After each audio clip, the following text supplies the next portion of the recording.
Ei, profissional, tudo bem? Seja bem-vindo. Gosta de futebol? Então presta atenção. Caco da Mota aqui contigo no meu canal do YouTube para falar dos planos do técnico Mano Menezes para o Internacional.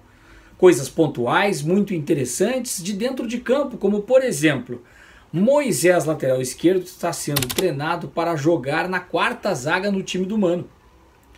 Thiago Galhardo vem aí da Espanha no meio do ano, voltando de empréstimo do Celta de Vigo. Como o Mano vai aproveitar esse jogador no ataque?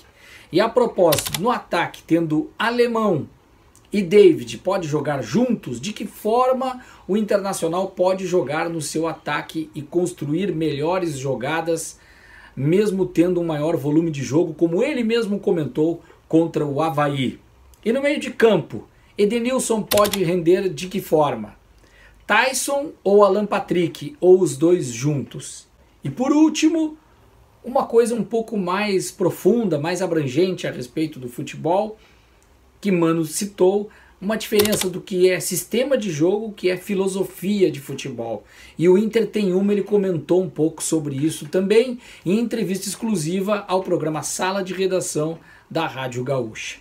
Já já a gente repercute, fala a respeito disso, mas antes eu quero te convidar para te inscrever no meu canal aqui.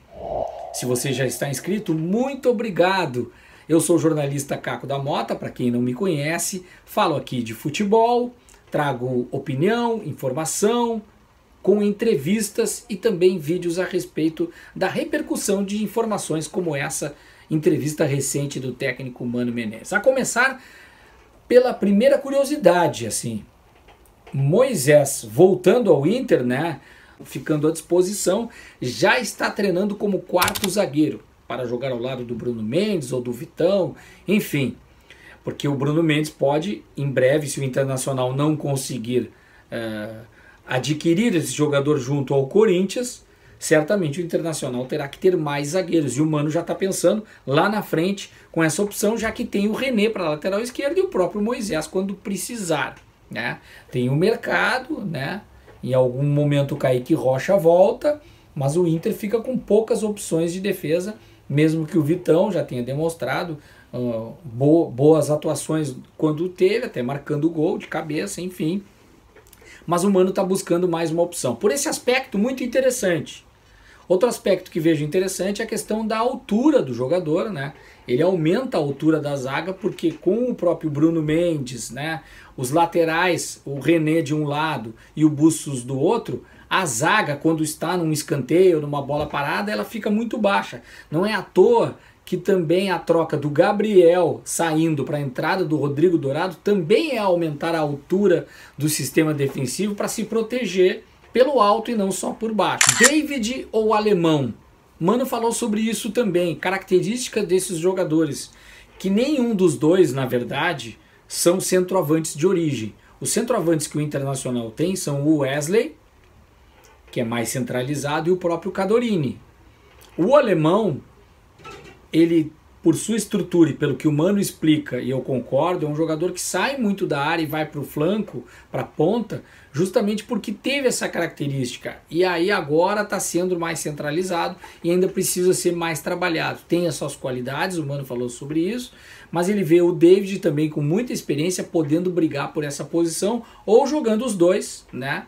Mas ele também considera importante ter aquele jogador de explosão, de velocidade, que é o caso do próprio Wanderson, do Pedro Henrique, e o Inter tem opções, o Caio Vidal, que também entrou, são jogadores mais de extremas, de pontas, né? O que significa que o Mano ainda está construindo o ataque do Internacional. Mais importante do que isso, ele fala que ele sentiu falta, aí foi uma crítica de uma forma elegante, assim, não foi direta, que por 3 meses de trabalho, só agora a gente conseguiu ter mais volume de jogo no acabamento, mais próximo da área, o que se chama de último terço, né?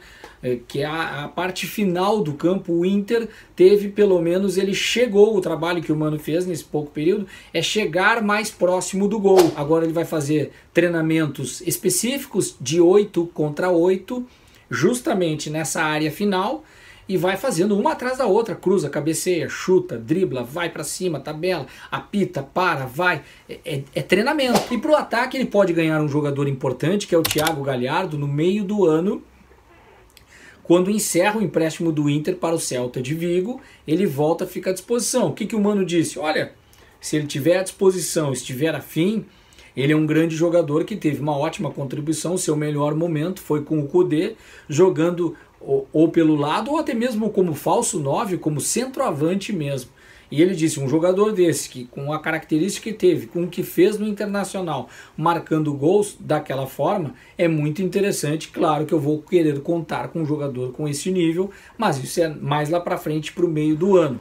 O Taison, ele não falou em relação específica do Taison, mas juntamente com o próprio Alan Patrick. Então o Mano falou, eu tenho que proteger esses jogadores de alguma forma para que eles rendam mais. E aí fala da questão que ele pode até jogar com o Alan Patrick juntos, desde que fique numa linha atrás e ele tenha jogadores à frente, um extrema com velocidade para ajudar nessa movimentação do Taison, vindo numa função semelhante que ele estava atrás do ataque, mais centralizado como um armador. Mas ele, por característica, até citou o meia armador do Internacional, é o Alan Patrick, o jogador que ele conta bastante nesse aspecto e que já começou a utilizar também, né? Em relação ao Edenilson, e ele não citou aonde, mas todos sabem onde o Edenilson rende mais, que é à frente do primeiro volante, né? Mas ele é o segundo volante. E até ele cita assim, jogadores, ele deu características interessantes, como guardadas as suas individualidades, algumas diferenças, mas ele deu o exemplo do Elias, jogador do Corinthians, com o Mano Menezes, e o próprio Paulinho, que segue hoje no Corinthians, que ele explica que são aqueles volantes que saem de uma área e vão parar na outra área, até para fazer gol. Então são jogadores muito importantes por essa característica, mas eles precisam dessa proteção, desse jogador do lado que faça essa proteção. E aí quando ele falava isso, a interpretação que dava, que eu imagino, esse jogador é o Rodrigo Dourado. Mas a ideia é de que o terceiro, esse do meio campo, podendo ter um quarto, tem que ser o Alan Patrick para fazer essa construção da jogada. Mas não dá para escalar o time do Mano ainda. E ele, inclusive, daí voltando agora a todos os tópicos e passando o último, que para mim é o mais importante, é um conceito geral de futebol, primeiro do Mano falando assim, marcação alta, marcação baixa. Ele disse, olha, o futebol mudou, a gente não pode ele ser, por exemplo, taxado de retranqueiro. Ele também não descartou que no próprio jogo o sistema pode mudar dentro da mesma filosofia. Né? Então a filosofia de atacar, de propor o jogo, isso é um pouco da cultura, e isso facilita até mesmo na hora de contratar, porque se o Inter contrata jogadores por uma temporada dentro de uma filosofia, de um modelo de jogo, independente até do técnico, né? O Inter tem uma filosofia, uma estrutura. O técnico arrumou com aqueles jogadores essa filosofia. Mas pelo menos as contratações que ele vai fazer, que pontuais ou não, é naquelas posições que estão dando problemas tecnicamente e não taticamente. O jogador está mal tecnicamente, mas taticamente está tudo arrumado. Então fica mais fácil de ajustar e é até, como o Mano falou, uma gestão mais econômica do futebol. Tá certo? Obrigado a todos e até o próximo vídeo. Valeu!